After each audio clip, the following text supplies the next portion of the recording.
समर्थ रामदास स्थापित खडीचा मारुती किंवा बाल मारुती शिंगणवाडी. चाफळमधील 2 मारुतींचे दर्शन केल्यानंतर आम्ही शिंगणवाडीला जायला निघालो. चाफळपासून सुमारे 1.5 किलोमीटर अंतरावर शिंगणवाडी येथील मारुती स्थापित आहे. संत रामदासांनी चाफळला जे 3 मारुती स्थापन केले त्याच्यातला हा 3रा मारुती. हा एका टेकडीवर वसलेला आहे. जातानाचा निसर्ग खूप छान आहे. तिथे या रस्त्याने जाताना आम्हाला रहदारी सुद्धा दिसून आली. श्रावण महिना असल्या कारणाने मोठ्या प्रमाणात भाविक या मंदिराकडे सुद्धा येत होते. विशेषतः महिला वर्ग एसटी बसेसमधून येत होता.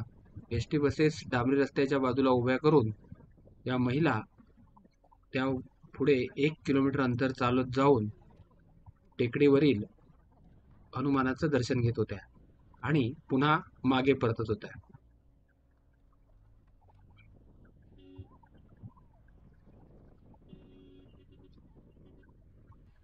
पहा, भर उन्हामध्ये दुपारचा 1 वाजलेला होता. उन्हामध्ये या टेकडी चढून मारुती दर्शनासाठी येत होत्या आणि पुन्हा तसेच खाली 1 किलोमीटर खाली उतरून बसेसमध्ये जात होत्या. त्यामध्ये अनेक वृद्ध स्त्रिया सुद्धा होत्या. अबालवृद्ध महिला यामध्ये सहभागी झालेल्या होत्या. तिथून खालच्या बाजूला टेकडीवरून चाफळचं सुंदर दर्शन होतं.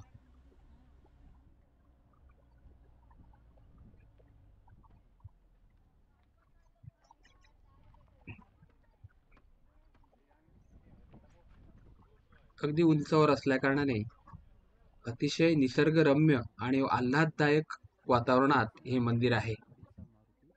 या मारुतीला खडीचा मारुती किंवा बाल मारुती या नावाने संबोधण्यात येतं. चाफळच्या श्रीराम मंदिराची आणि मारुतींची स्थापना होण्यापूर्वी समर्थ रामदासांचा मठ इथे होता.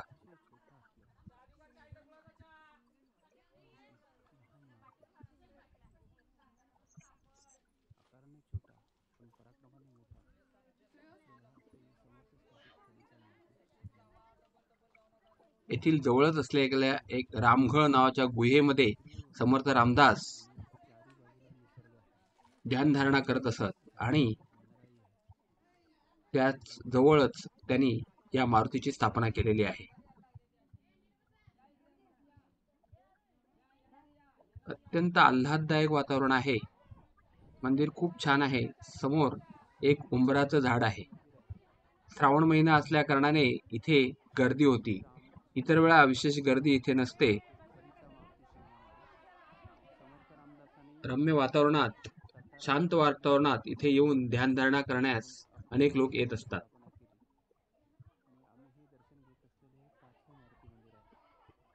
मारुती मंदिराच्या परिसरात रामफळ आणि सीताफळाची अनेक झाडे आहेत.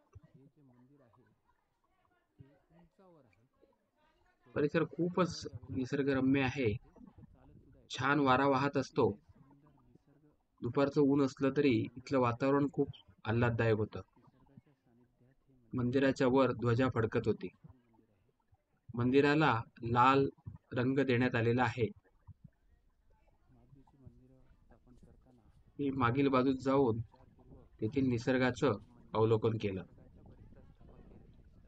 इथे कार पार्किंगसाठी सुद्धा मुबलक प्रमाणात जागा आहे. अनेक भाविक महिला तिथे आलेल्या होत्या. थोडा विसावा घेत होत्या आणि दर्शन घेऊन पुन्हा मार्गस्थ होत होत्या.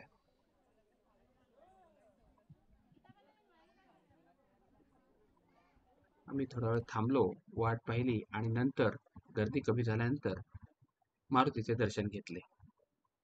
मारुतीची मूर्ती अतिशय सुबक, छोटीशीच आहे पण अतिशय सुबक आहे.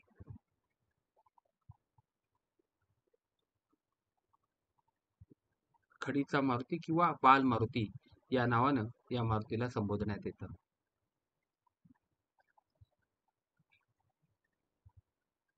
आधी बुद्धिहीन तनु तेथे जानिके सुयोगने मला हनुमान चालीसा वाचण्यास सांगितले. सुयोगला बोलता जरी येत जय नसलं हनुमान तरी तो ज्ञान वाचू गुण शकतो. साधने त्याने कपीश तिहु लोक माझ्याबरोबर उजागरे हनुमान राम चालीसेचे दूत वाचन अच्युत केले. बलधामा अंजनी पुत्र पवन सुत नामा महावीर विक्रम बजरंगी कुमति निवार सुमति के संगी कंचन बरन विराज सुबेसा कानन कुंडल कुंचित केसा हाथ ब्रज और ध्वजा विराजे कांधे मूंज जनेऊ साजे शंकर सुवन केसरी नंदन तेज प्रताप महाजगवंदन विद्यावान सदा रहो रघुपति के दासा तुमरे भजन राम को पावे जन्म जन्म के दुख बिसरावे अंत काल रघुबर पुर जाई जहाँ जन्म हरिभक्त कहाई अंत काल रघुबर पुर जाई जहाँ जन्म हरिभक्त कहाई और देवता चिंतन धरई हनुमत छेई सर्व सुख करई संकट कटे मिटे सब पीरा वटे सब पीरा जो सुमेरे हनुमत बलबीरा जय जय जय हनुमान गोसाई कृपा करो गुरुदेव की नाई जो शत बार पाठ करे कोई छुटई बंदी महासुख होई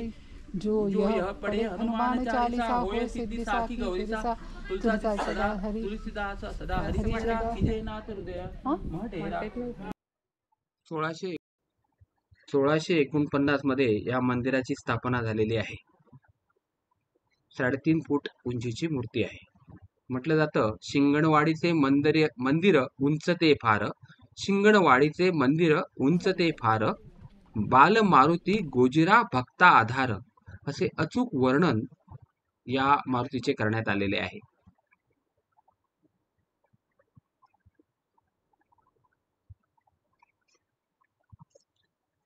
साफळच्या श्रीराम देवस्थानाकडूनच या मंदिराचं व्यवस्थापन केलं जातं आणि पूजा अर्चा केली जाते. अतिशय सुबक मूर्ती आहे. या मारुतीच्या डाव्या हातात त्रिशूळासारखी वस्तू आहे. ती बहुधा ध्वज असावी. सापळचा प्रताप मारुती आणि पारगावचा मारुती याच्यासारखीच याच्या डाव्या हातातही ध्वजा आहे. या मारुतीला सभामंडप नाहीये. देवळासमोर अनेक वृक्ष आहेत. उंबराचा वृक्ष प्रसिद्ध आहे.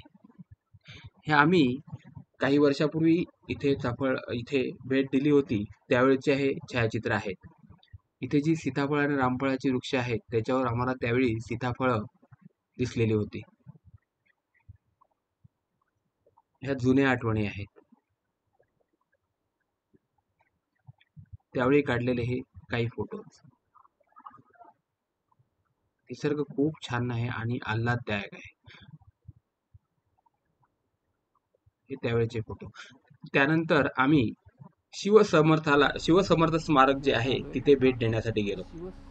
इथे छत्रपती शिवाजी महाराज आणि समर्थ रामदास यांची भेट झाली होती. समर्थ रामदास यांची येथेच भेट झाली. छत्रपती शिवाजी महाराजांना पवित्र जागा आहे. समर्थ रामदासांनी कानमंत्र दिलेला होता. शांतता आणि पावित्र्य राखायचं असतं. शिवाजी महाराज आणि समर्थ रामदास यांची इथे भेट झाली होती. खूप छान जागा आहे. पवित्र जागा आहे. प्रत्येकाने जर इथे शिंगणवाडीला किंवा चाफळला आलं तर या जागी न चुकता यावे, कारण ही आपली ऐतिहासिक ओळख आहे.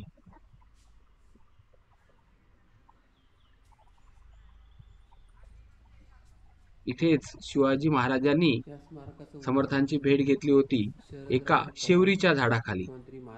काही लोक म्हणतात की चिंचेचं झाड होतं, पण आता ते सध्या झाड अस्तित्वात नाही, त्यामुळे काही सांगता येत नाही. इथे ज्यावेळी छत्रपती शिवाजी महाराज आणि रामदासांची भेट झाली होती त्यावेळी समर्थ रामदासांना गुरुदक्षिणा म्हणून शिवाजी महाराजांनी होन उधळले होते आणि ते होन अद्यापही इथे सापडतात असं म्हटलं जातं. काही वर्षापर्यंत ते सापडत होते. होन म्हणजे त्यावेळेचं नाणं. इथूनच जवळ रामगड आहे जिथे समर्थ रामदास ध्यान धारणेसाठी बसत असत आणि तिथेच शिवाजी महाराजांसाठी त्यांनी ज्याला शिवाजी महाराजांना तहान लागलेली होती त्यावेळी त्यांनी कुबडीने पाणी निर्माण करून दिलेलं होतं. कुबड लावून त्याला जवळ स्थान आहे ते. आमचे हे काही पूर्वीचे फोटो. काही वर्षापूर्वी सुद्धा आम्ही येथे भेट दिलेली होती, त्यावेळेचे हे फोटो.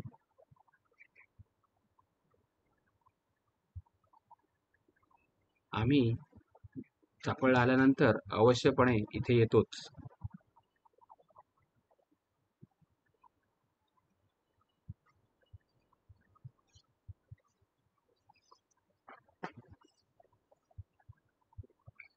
खूप छान वाटतं इथे आल्यानंतर. अत्यंत पवित्र जागा आहे. सर्वांनी एकदा तरी चाफळ, शिंगणवाडी आणि तसेच शिवसमर्थ स्मारकास भेट दिली पाहिजे. जय जय रघुवीर समर्थ.